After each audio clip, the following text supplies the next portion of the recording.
ते महोदय हे निश्चित आहे की 2023ची असलेली ती कंप्लेंट आज 2025 चालू आहे।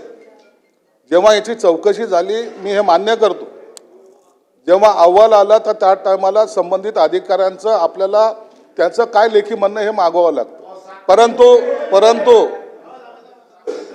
परंतु मला सुद्धा आश्चर्य या गोष्टीचं आहे की 2 वर्षामध्ये ज्यांनी हे केलेलं आहे, चूक ज्यांनी केलेली आहे, 2 वर्षामध्ये साधं अत्यंत गांभीर्याने सांगतोय की त्यांनी उत्तर सुद्धा दिलेलं नाही। त्यांना आम्ही सांगितलं की तुम्हाला काय उत्तर पाहिजे, उत्तर तुमचं द्या, त्याने दिलेलं नाही, हे गंभीर आहे। मी याला तुम्ही अधिकाऱ्याला मी पाठीशी मुळात घालणार नाहीच।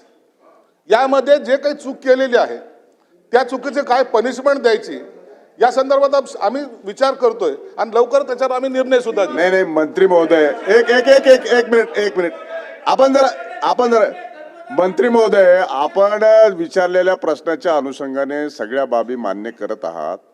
तथापि हा प्रश्न देऊन सभागृहात येईपर्यंत 45 दिवसापेक्षा जास्त कालावधी झालेला आहे। आपण शासनाकडे सर्व अहवाल देखील प्राप्त झालेला आहे आणि जर आपण अहवालाच्या अनुषंगाने जर भाष्य आपण सभागृहात केलं असेल, आपण जर हे सगळं मान्य केलं असेल, तर आपण एवढ्या कालावधीत उत्तर येत असताना त्याच्यावर काय कारवाई केली हे सदस्यांना अपेक्षित आहे आणि त्यामुळे मला वाटतं त्या दिशेने जर आपण उत्तर दिलं तर सभासदांचं समाधान होईल।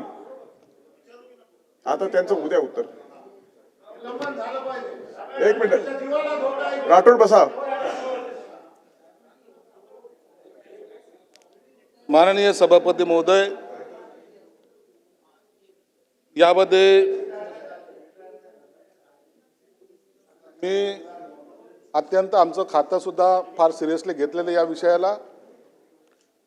जात पडताळणी समितीमध्ये जे काही त्रुटी आहेत, काय कारवाई करायची हे मी सांगतोच, परंतु दरवेळेला असे प्रकरण जेव्हा समोर येतात, एखादा माणूस जात पडताळणी समितीकडे जातो आणि जेव्हा तो आपलं कागदपत्र सादर करतो, चुकीचं का बरोबरचा नंतरचा भाग आहे, पण जर त्याच्यावर अन्याय झाला आणि तर त्याला दाद मागण्याला फक्त त्या जात पडताळणी समितीचं काहीच होत नाही, त्याला हायकोर्टात जावं लागतं। आणि जर सर्वसाधारण माणूस जर असेल तर तो हायकोर्टापर्यंत जर जाऊ शकला नाही तर त्याच्यावर हा अन्याय होतो। म्हणून आम्ही 1-2 निर्णय सुद्धा या ठिकाणी घ्यायचा प्रयत्न करतोय।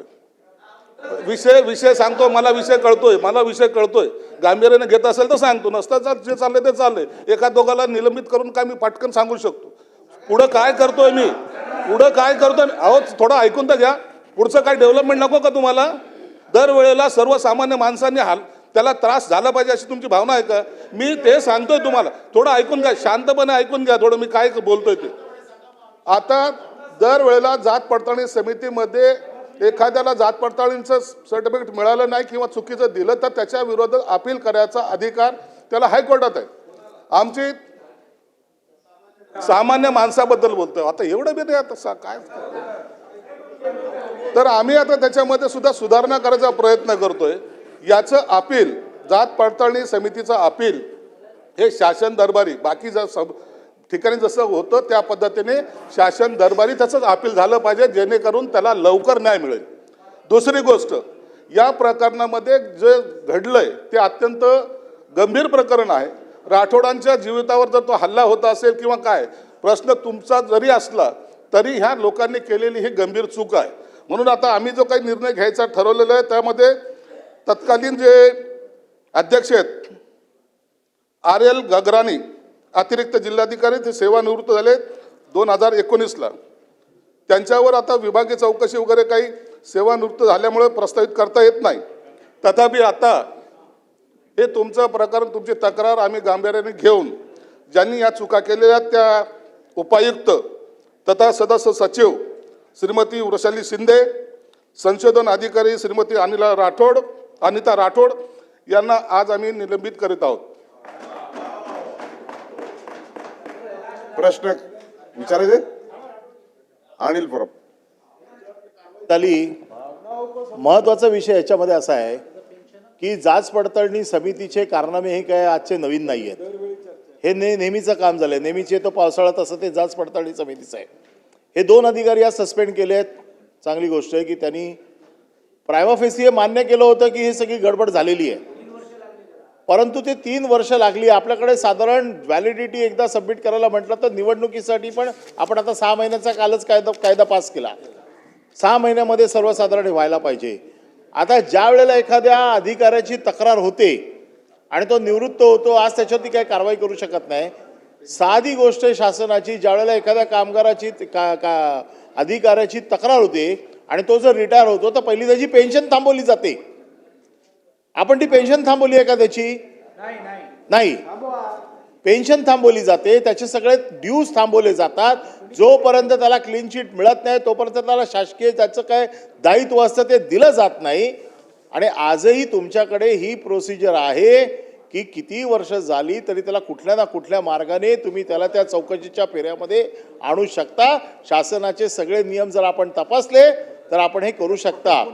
आज ह्या 2 लोकांवरती आपण कारवाई केली आहे, परंतु ज्या एका आमदाराच्या जीवाशी हे प्रकरण आलेलं आहे, ह्या प्रकरणामध्ये आमदाराला धमक्या आलेल्या आहेत, आमदारावरती हल्ला झालाय 2दा.